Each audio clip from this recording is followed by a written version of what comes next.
EasyLift Equipment narrow-aisle DC-powered roll transporters are the safest and most ergonomic solution for picking and transporting rolls since our original model was awarded a U.S. patent in 1997. Seen here is our 350-pound capacity narrow-aisle roll transporter with a folding jib, designed for handling an Abaco clamp for clamping rolls. This video is designed to assist in the training and safe operation of your roll transporter.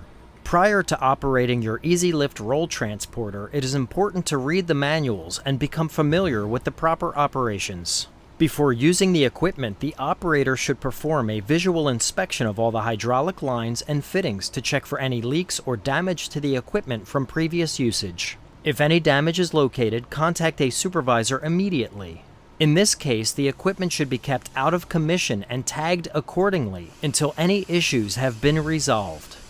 A unique feature of this roll transporter with folding jib is that when not in use, it can be stored in a way that requires less space. Having the jib in storage position can also help prevent injury when the equipment is not in use. The operator should always refer to the specification tag for the equipment's maximum weight capacity prior to picking up a load. The specification tag is located on the top of the mast as seen here. To remove the roll transporter from its storage location, first disengage the foot floor lock.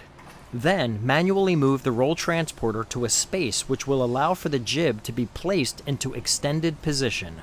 The dual feature storage position includes a stainless steel safety pin, which is held into place with a circle cotter pin, as well as a separate spring-loaded plunger.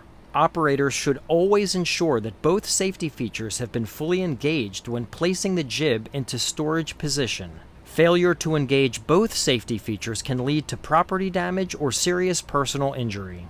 Taking the jib out of storage position requires the operator to first ensure the spring-loaded plunger is fully engaged. Once confirmed, remove the circle cotter pin and stainless steel safety pin. The operator should maintain a secure grip on the jib prior to disengaging the spring-loaded plunger. Failure to securely grip the jib when disengaging the spring-loaded plunger could lead to property damage or serious personal injury. Using the master disconnect switch, turn the unit on. Before proceeding, the operator should verify that all functions are in proper working order. All controls are located on the top of the DC cabinet for easy accessibility, consisting of switches for lifting and lowering. It should be noted that the rate of descent will be slower without a load, as seen here. To charge, simply ensure the roll transporter is turned off and plug in a polarized heavy gauge extension cord. The roll transporter seen here features our DC-powered lift system, which is powered by two 12-volt batteries housed in a closable cabinet with a hydraulic lift motor, internal charger, master disconnect switch, and a gauge-type battery discharge indicator. The internal charger uses a standard 120-volt outlet on the side of the DC cabinet. A polarized heavy gauge extension cord is required, which connects the unit to a wall outlet. Do not operate the unit while charging or with the extension cord plugged in. Doing so could cause damage to the unit. Charging times range between 6 and 8 hours. The charger has separate indicators for each battery which turn green once complete to ensure a full charge. Once charged, unplug the extension cord and turn the unit on.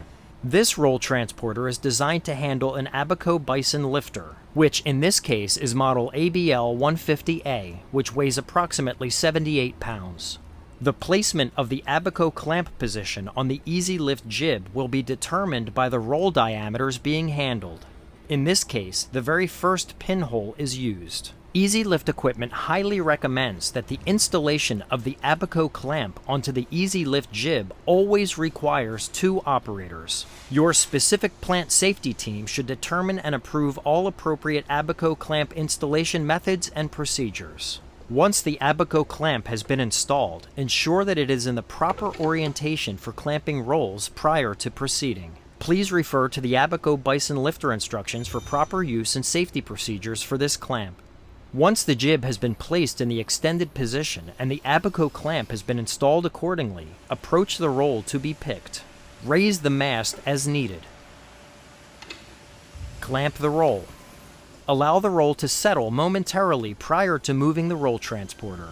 The EasyLift belt cradle supplies additional support for the roll and helps prevent it from becoming unwieldy during transportation. The belt cradle can be adjusted on the mast to accommodate different roll diameters. Simply remove and replace the circle cotter pin and retaining pin to adjust the belt cradle placement as needed. Once the roll has been fully clamped and picked, manually maneuver the roll transporter to the required destination. Never under any circumstances should you lift or suspend loads over people. Once there, manually maneuver the roll into its required orientation. Then, using the controls on the top of the DC cabinet, raise or lower the roll accordingly. Once the roll has been securely placed, disengage and raise the Abaco clamp and back the roll transporter away from the roll. Whenever the roll transporter is not in use or you plan to step away from the equipment, always engage the step-down floor lock. Failure to do so could result in property damage or serious personal injury. Removing the Abaco clamp from your roll transporter jib should always be done by 2 operators, unless otherwise specified by your specific plant safety team. In addition to the standard 25-inch jib, which has a weight capacity of 350 pounds, a secondary 45-inch jib is also available, which only has a maximum weight capacity of 100 pounds. Abaco Bison lifter clamps should never be installed on the 45-inch jib. To exchange jibs, first securely grip and hold the jib with one hand and remove the circle cotter pin with the other. Then remove the jib mounting pin as seen here. It should not be necessary to fully remove the jib mounting pin, but instead just far enough so that the jib can be removed. Insert the jib that you want to use. Securely grip and hold the jib in place, aligning the base with the jib mounting pin. Once aligned, fully insert the jib mounting pin. Secure the jib mounting pin in place with the circle cotter pin.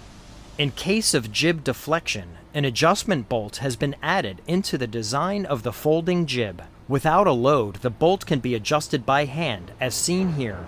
This adjustment bolt allows the operator to fine-tune the angle of the jib. Although not recommended, the 45-inch jib is also capable of being placed into storage position. First, fully lower the mast. Then carefully raise the jib into storage position. It is extremely important to ensure that the spring-loaded plunger fully engages the jib. The operator should never remove their hand from the jib until it is confirmed that the spring-loaded plunger is fully engaged. Then, insert the stainless steel safety pin and secure it into place with the circle cotter pin. EasyLift Equipment recommends leaving the standard 25-inch jib installed and in storage position when the equipment is not in use. When finished, ensure that the jib is in full safety storage position.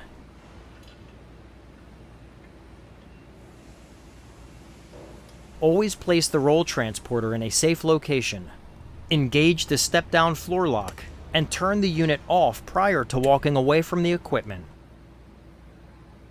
We offer a 30-day free trial program for first-time buyers. For more information on our products or to discuss the specifics of your roll handling project, please contact us today.